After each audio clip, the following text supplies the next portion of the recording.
Akkam jirtu hordoftoonni fi jaallatamtoonni chaanaalii Siisolve Orooteek. Har'aan tanaas deebinee dhufneetti jirra jechuudha. Kan har'aan tana isinitti argisiisuu dhufe akkamitti bilbila keenya saffisa isaa parsantii 100 dabala kan jedhudha.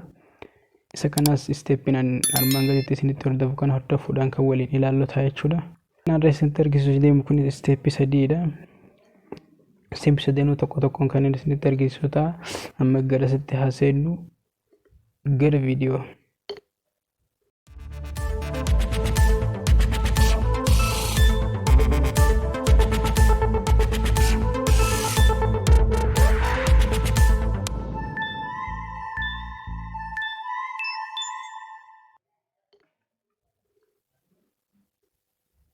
Jalqaba gara settingii bilbila keenyaatti seenna jechuudha. Settingii bilbila keenyaa barbaannee itti seenna, gara settingiitti seenna. Yaa isa ishee jirtu kanarra jechuudha. Kanatti kuna yookaan immoo karaa gubbaa kana yoo gadi qabnu kunoo gubbaa ishee kanarra settingii mallattoo settingii kanaa arganna. Ishee kanarratti qoodanii seenuu dandeenya jechuudha gara settingiitti. Eegasii gara gadii kanarra gaddeemuudhaan device and care kan jedhu barbaanne jechuudha.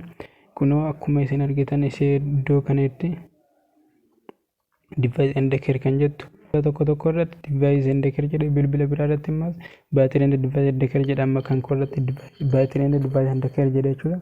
Isa kanarratti gadi tokko jechuudha. Isa kanarratti gadi tokko kunoo gubbaa ishee kan jirtu kana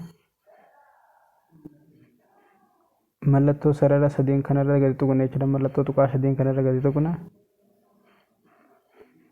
Yoo gadi tuqnu automation ishee jettu kana arganna jechuudha. Automation isheen jettu kun bilbila biraatti advance setting faa jedhee kan jiru jira bilbila tokko tokko irratti. Ishee automation jettu kanarra tuqna. Eegasii auto optimize daily. Auto optimize daily kan jedhu kun yeroo takka illee bilbilli kee ofii akka guyyaa guyyaadhaan optimize of godhu onii ta'uu qaba jechuudha. Onii godhaaf yeroo tokko tuqna jechuudha. Onii ta'ee jira jechuudha. Amma bilbilli keenya auto optimize daily guyyaa guyyaadhaan optimize of godhaa deema jechuudha. Isa kanarratti yoo gadi tuqxu ammas kunoo iddoo time kan jedhu kan argatta. Time kan jedhu kanallee sirreeffachuun isaa bareedaadha. Maaliif yoo jettanii kan na gaafattan ta'e taayimiin kun yeroo bilbilli keenya boqonnaarra jirutti ofii akka optimize godhuu kan dandeessu jechuudha.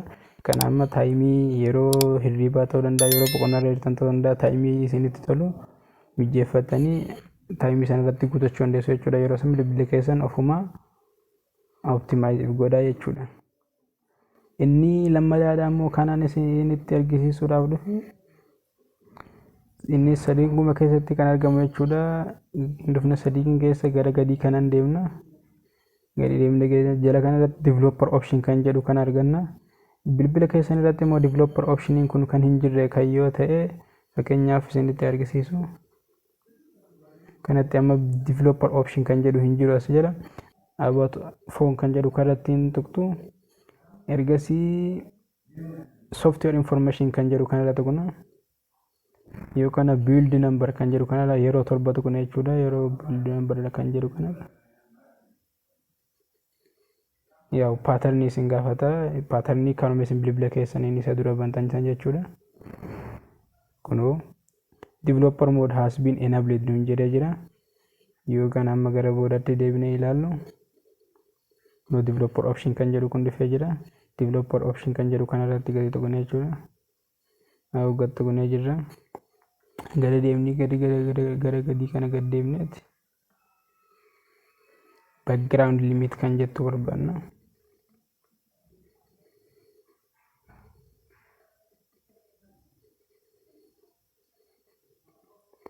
Gara gadii kana biyaa kunoo background process limit kan jettu kanarratti gadi tuqna jechuudha. Background process limit kan jedhu amma kan koo standard limit irra jira. No background process at most one process kan jedhu jira. Processii 2, processii 3, processii 4. Kana jechuun maaliidhaaf fayyada inni kun yoo jettan taate bilbilli keenya yeroo hojiirra hin jirretti yookaan yeroo nuyi yeroo hojiirra hin jirres haa ta'u yeroo nuyi ittiin hojjetaa jirullee haa ta'u backgroundidhaan processii meeqa akka inni applicationii meeqa akka inni fayyadamaa jiru jechuudha. Yoo standard limit kanarra kan jiru applicationii baay'ee backgroundidhaan osoo nuyi hin beekne bilbila keenya irratti appilikeeshinii sun kan nuti cufnee jira nutti fakkaatu bilbilli sun baname appilikeeshinii sun banamee jira. Yoo san ammoo bilbilli keenya biizii ta'a jechuudha. Kanaaf yoo barbaaddan no background process godhuu dandeessan. Isa kana gootan jechuun appilikeeshiniin tokkolleen erga nuti cufnee kan bilbila keenya biizii godhu hin jiru jechuudha.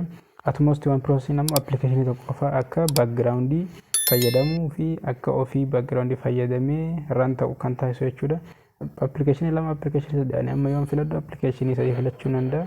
Background irratti appilikeeshinii sadii qofaatu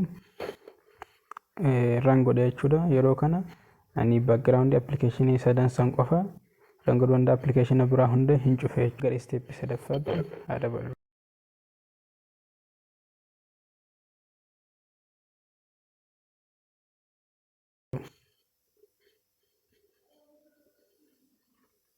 Step sadaffaan asuma settinguma keessatti kan argamu jechuudha. Innis baatirii kan jedhu kana jala as baatirii kan jedhu jira.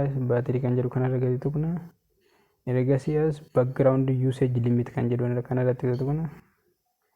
Yoo kana put unused the apps to sleep kan jedhu kun on ta'uu qaba jechuudha. Appilikeeshinoota nuyi fayyadamaa hin jirre kan banamee jiru hundaa'u cufaa'eet bilbila keenya akka chaarjii illee qusatu fi akka saffisni isaatis nu dabalu taasisa jechuudha. Kanaafuu inni kun on ta'uu qaba jechuudha. Steppiinan kana fakkaata kunoo barnoonni irraan tanii isiniif qabadee dhufe yoo kana isinitti tolu ta'e subscribe like godhuu hin dagatinaa. Subscribe like dhaan wal jajjabeessinaa. Viidiyootti aanuun hamma wal arginutti nagaatti tura.